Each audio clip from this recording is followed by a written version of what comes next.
In today's video, we're going over part 2 of how to ride a motorcycle. In this video, we're going to focus primarily on using the clutch, changing gears, driving in a straight line, and braking.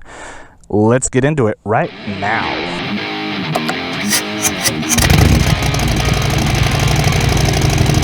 Okay, so before we get on the motorcycle and start it up, I wanted to go over one point, and that is the clutch. This is something that I think is a question mark in a lot of people's heads that have never driven manual transmission cars or motorcycles. Is what is a clutch? How does it work? How do I shift gears? It can kind of seem daunting, but it's a very simple thing. On this motorcycle, the clutch is right inside this housing here. Now I'm going to leave a video in the description below. I'm going to leave a link to a video that is something I highly recommend you take a look at. Just look at the first 2 minutes of this video, and it's a guy that has a torn down motorcycle engine, and he's showing you how the clutch actually works. But I'm going to explain it in a basic form right here. So what you have in there, what your clutch is, it's actually a set of rings, and they alternate. Okay, you have every other ring is the same. And so you have one ring that connects to the outside of the clutch and another ring that connects to the inside of the clutch. The basics of it is one of those actually connects to the power coming out of your engine, the drive that it's pushing power to, and the other one connects to your wheel and makes the motorcycle go. So when they're disconnected or independently moving, that allows you to change gears. Then when they are pulled together and connected and everything's running synchronous, it allows for the power from the motorcycle to be going to the wheels. So every time you shift gears, you have to disconnect them to where they can run independently, change your gear, and then reconnect them. So that's the basics of it. Go watch that video. I think you'll appreciate it. So let's get on the bike now. Okay. So I'm going to go ahead and start her up. Alright, so let me put her in neutral so I can pull off the clutch here and explain what it is. So left hand bar is your clutch here that you pull in and out. Now it's important to know that it is not an on and off switch. It's not when you pull it in it's engaged, and when you pull it out it's disengaged. While that is somewhat true, there are middle grounds, and that's why it's important to watch that video and understand how the physical thing works. Those discs, when they pull together, whenever you release that clutch, they pull together with springs. It pulls those discs together, and it causes that friction to run them together in synchronous. When you pull the clutch, it pulls against that spring and releases, allowing for less friction. So you have times where you have a moderate amount of friction or a complete full amount of friction where they're locked in together, or no friction at all where they're running independently. That's important to know as to why you don't just immediately release the clutch. You slowly let it out, or you slowly let it in when you're shifting, especially when you're starting out the motorcycle. So find yourself an empty parking lot like this, okay? And I want you to do this practice over and over until you get comfortable with how that clutch works. You want to go to a place where you can go just straight like this and nothing's in your way. Don't worry about turning yet, okay? You just want to be focusing on shifting. So the way it works with your gears is you have gears 1 through 5 in this case for this motorcycle. Some have 6, some have 4, I believe. Very few have those. Most have either 5 or 6. So at the bottom of the gears is first, then you have second, third, fourth, fifth. In between first and second is where neutral lies. That's the hidden neutral spot. So the way it works is you hold in your clutch. So I'm fully engaging the clutch all the way on my left hand side, and if you can see down here on my left foot, I am pushing down, and you heard that click. That brought me into first. If I press again, there's nowhere to go. I'm at the bottom. I'm not going to shift. If I want to go up to second, I'm going to shift upwards by pulling that lever up with my foot. Okay, I just shifted into second. I want you to see it. Watch this display here. So I'm in first, and I'm in second now. Now you saw neutral probably blink, and that's because I went through neutral and on up into second. This motorcycle does not display what gear I'm in. It only displays if I'm in neutral or not. That's the case with, I would say, a handful of motorcycles. I wouldn't say it's common or uncommon. It's just kind of, some have it, some don't. Yeah, so know that if you want to find where you are, because it doesn't show it, and you're stopped, you're not moving, you just keep pressing the pedal down until you can't go down anymore. Now you're in first, up is second, third, fourth, fifth, sixth, etc. So it's important to know you don't skip gears. If you're going from first, you don't try to go up twice to third. If you're in third, you don't go down twice to first, unless you are in certain special circumstances. But typically, just know you go linearly. You want to continually go to the next gear one at a time. Okay, so go ahead and put yourself in first gear. I'm in first gear. I've got the clutch engaged, and kind of test your motorcycle out. Every motorcycle is a little different, but in some motorcycles like this one here, now I'm going uphill a little bit, so it's probably going to try to die on me, but I'm going to see. I'm not going to engage any gas, and I would suggest at least testing and seeing where your motorcycle dies on you. But I'm going to slowly let the clutch out, and yeah, it's just, I don't know, it might go. Okay, it's going. And I'm not fully disengaged. Okay, I am full, no, okay, now I'm fully disengaged. And I'm going to stop and tell you what not to do, which is what I just did, which is take off with the kickstand on. So let's back up there. Make sure your kickstand is not down. That was purely done to teach, okay? Trust me. Okay, so my point in showing you that is every motorcycle is different, but in particular Harleys have a lot of low end torque, and most of the time you can take off without any gas given. Okay, so when you're learning, if your motorcycle does that, you may start off that way. Now I would suggest keeping both hands on the motorcycle. I was just showing you that I didn't have any gas engaged. The next thing I want you to do is test killing your bike. You may be afraid to let your bike die by releasing the clutch too quickly. Remember I mentioned how you don't want to release it too quickly? Well, I want you to do that now, and I'm going to show you what happens. What's going to happen is it's not going to give it enough time to get up to speed, and it's going to kill the bike. Doesn't hurt your bike, don't worry about it. I'll show you. Here we go. Okay, so it's going to kind of jerk you forward for a second, and then it kills it. I think it's important to do that a couple times so that you're not scared of doing that. There's nothing to worry about. Didn't hurt me, okay?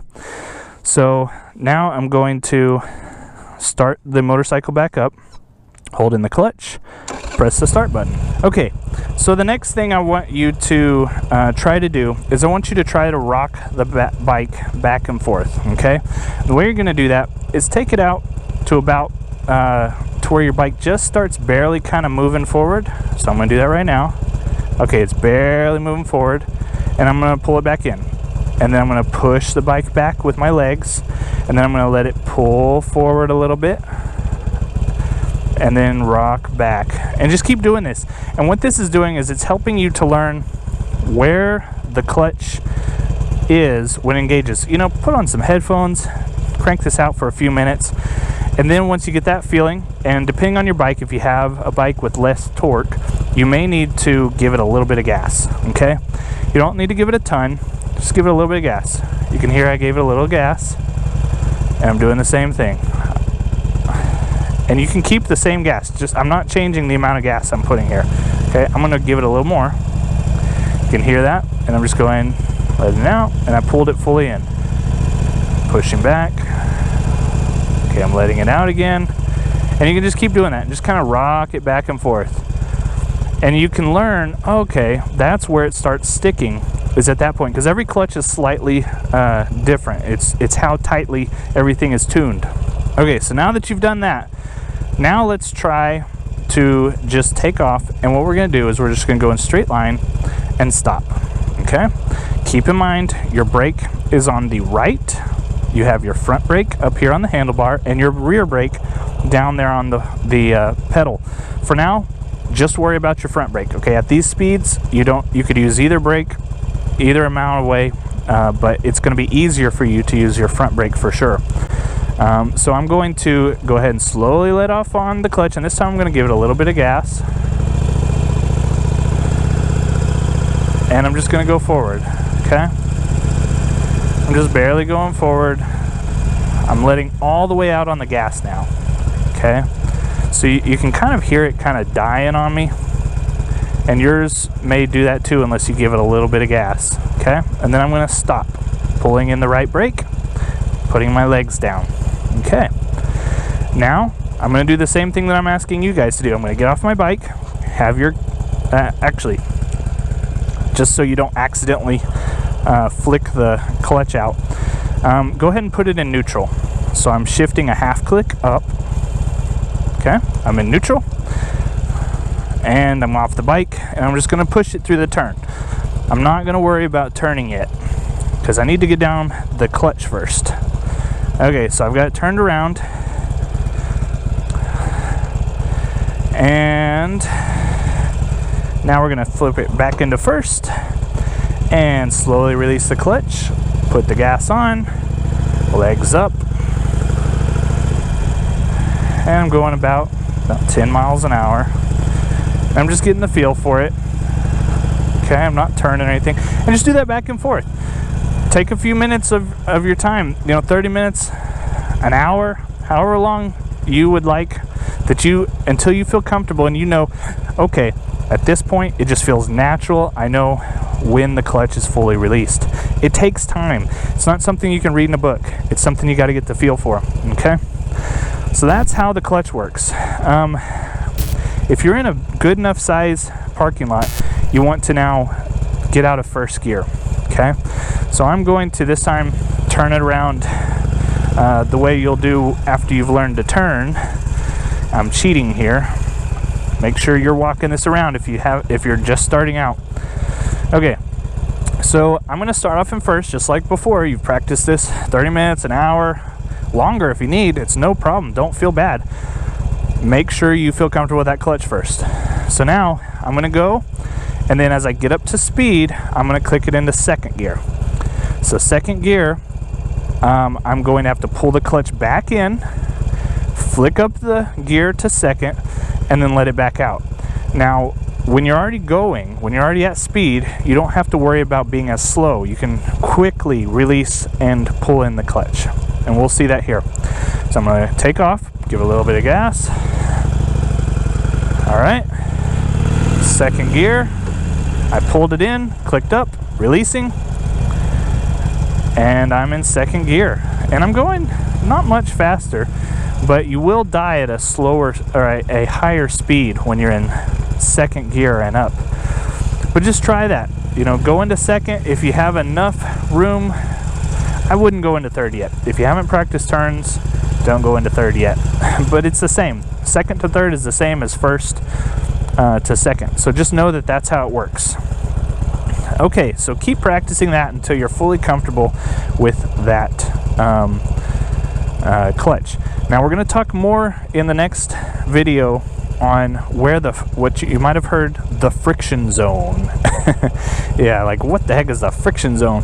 That's very important especially when you're at slow speeds, because you don't want to have as much power as is needed to keep the bike running going to your wheel. You want to partially disengage that, and we'll talk about what the friction zone is and how it works and how to use it.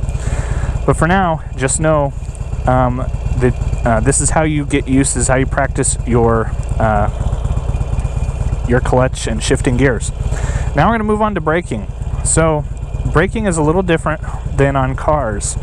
Again, you have your front brake and your rear brake.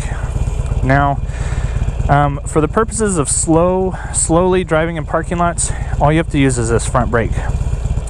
But the way that your braking works when you're out on the road and you're at speed, I'm talking about 30, 40, 50 miles an hour, is you want to use both brakes. So primarily you're going to be using your front brake. It is 70% of your stopping power according to every teaching book you can look at. And your rear brake, which is down at your foot peg on the right, that is going to account for 30% of your stopping power. Now that doesn't mean you use the front one 70% of the time, the back one 30%. What that means is you want to try to start learning to use both every time. And you're putting 70% of the pressure on the front, 30% on the back. It's not an exact number. Don't nerd out on that and try to get a calculator and measure 70% here. No, that's not what we're talking about. It just gives you an idea that more than half of the force should be going up here to your front brakes. Less than half goes to the back. And this is the next thing you need to start practicing as you're going back and forth. So you need to practice your braking. So if in doubt, if you're in a panic, you forget something, always rely on your front brake first. Okay? In most situations, honestly, you could just drive with your front brake only. Okay?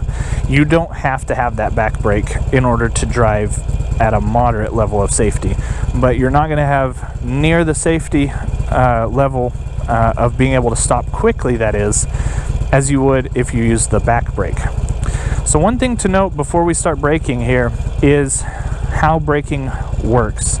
On a motorcycle, it works the same as a car, but since you are a lighter vehicle, some things are done differently. On a car, it's the same physics, but you have 4 wheels. You have so much more traction. It's just a different situation to where the physics work the same, but it's more important on a motorcycle. And that is how you apply the brakes. If you just slam the brakes, again, on or off, that is not a good situation. It's not a good situation in a car, but it especially is not a good situation on a motorcycle. So what you want to do is, this all applies anywhere, but especially at speeds, you want to start slowly applying gradual pressure to your braking.